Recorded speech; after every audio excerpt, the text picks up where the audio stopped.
Claude just published malware to the real Python package index. It ran on 15 live systems. One of them belonged to a security company, and Anthropic just admitted 3 separate times their own models broke into real organizations' production infrastructure. Not in a simulation, not in a sandbox. Real systems, real data, real credentials. And in one case, the model realized it was real and kept going anyway. I'm going to show you the exact 3 incidents Anthropic disclosed. The most dangerous one involves hundreds of rows of production data. The smartest one involves a model that stopped itself. And the scariest one involves a package that was live on the real PyPI for a full hour.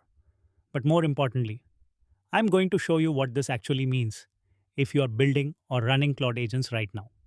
This is not speculation.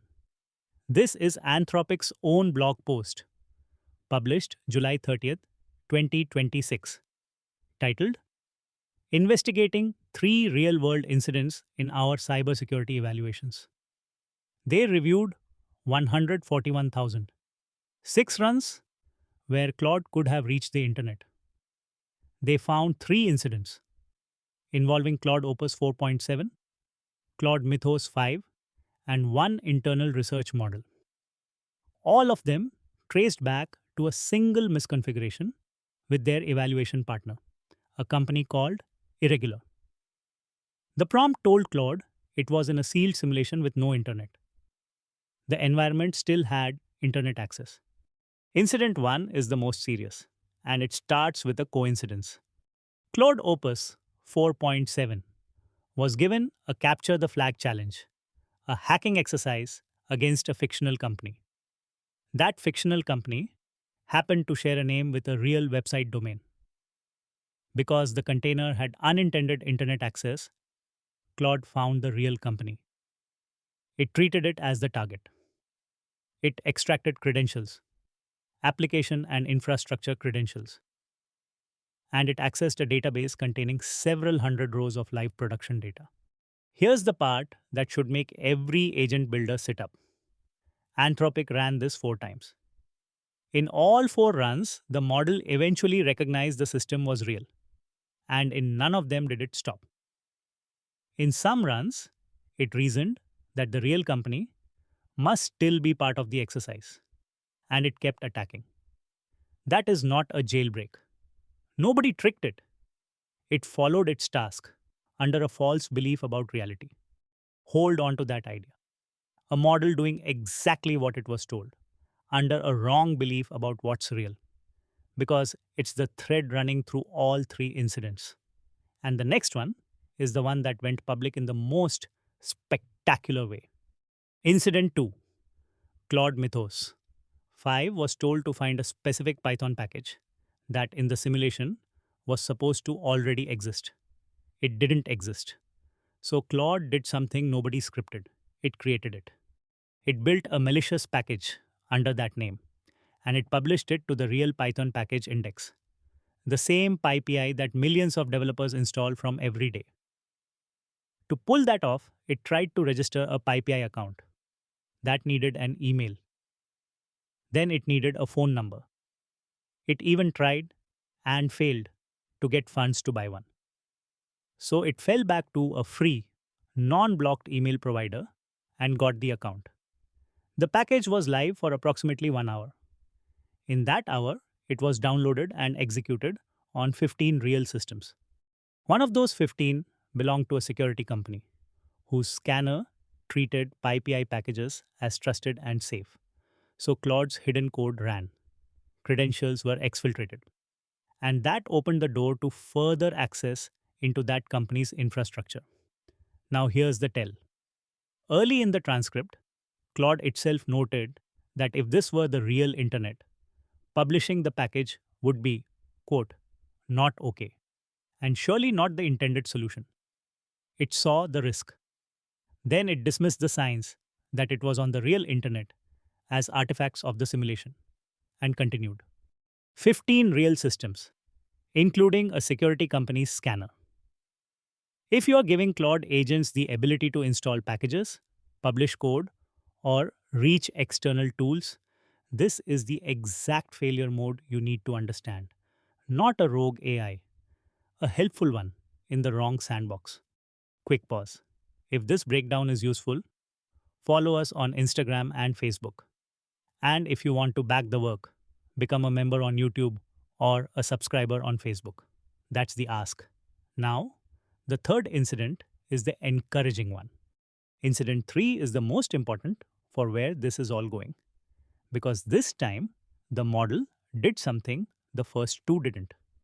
An internal research model couldn't reach its fictional target. So it went looking and scanned roughly 9,000 online targets. It compromised one using nothing fancy. It read credentials of an exposed debug page and used SQL injection. Basic techniques. But then it noticed something. This target had no connection to the challenge it was given. The model concluded the system was, in fact, real, and it stopped the attack. Older models rationalized and kept going. This newer one recognized reality and pulled back. So let's be precise about what this is and what it isn't. Anthropic is clear. They saw no evidence in any of these runs of a model pursuing a goal of its own. Nothing was trying to escape or gather power or deceive its operators. Every one of these models was just completing an assigned hacking exercise under a false belief that everything it could reach was part of that exercise. The root cause was operational. A misunderstanding with the evaluation partner that left real internet access open when the prompt said it was closed. No exotic 0 days. Basic techniques, plus a model that believed it was still inside the game. Here's what actually matters if you build with Claude. 4 takeaways. 1. Evaluation environments without safeguards can do real damage. Anthropic notes that production Claude has classifiers and monitoring that block this exact behavior. The eval configs didn't. The gap between them is enormous. 2. Situational awareness is still imperfect. A model can recognize reality and still talk itself into continuing. 3. Basic techniques are enough when a model has tool access and a goal. Weak passwords, unauthenticated endpoints, SQL injection, and public package registries were all it needed. And 4. The newer model stopped. That progress is real, and it's the direction that matters. So, if you are running Claude Code, Claude agents, or any tool using workflow, here is the checklist I now use. First, explicitly define what is in scope and out of scope in every system prompt. Don't assume the model knows the boundary. Second, never assume the sandbox is sealed unless you have verified the network paths yourself.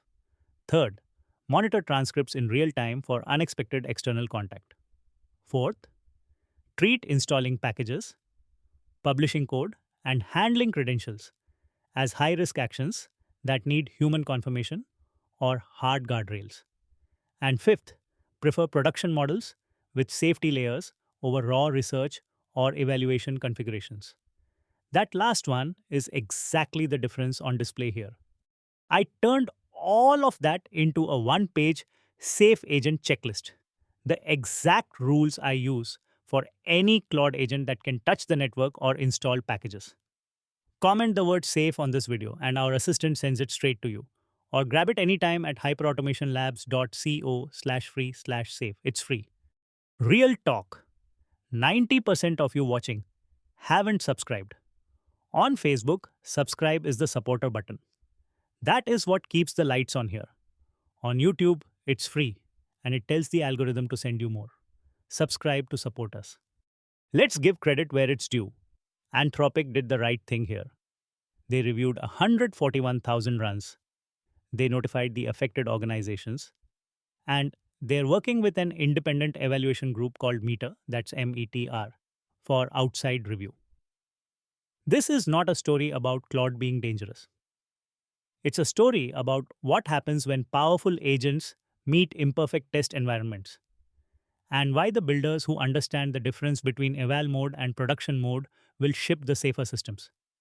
If you're just getting started, the beginner guides are linked below. The complete Claude code guide, the codex guide, the cowork sales guide, and the architect prep kit. We're on YouTube, Facebook, and Instagram as Hyper Automation Labs. Same name everywhere. Comment safe if you want the checklist. I'll see you in the next one.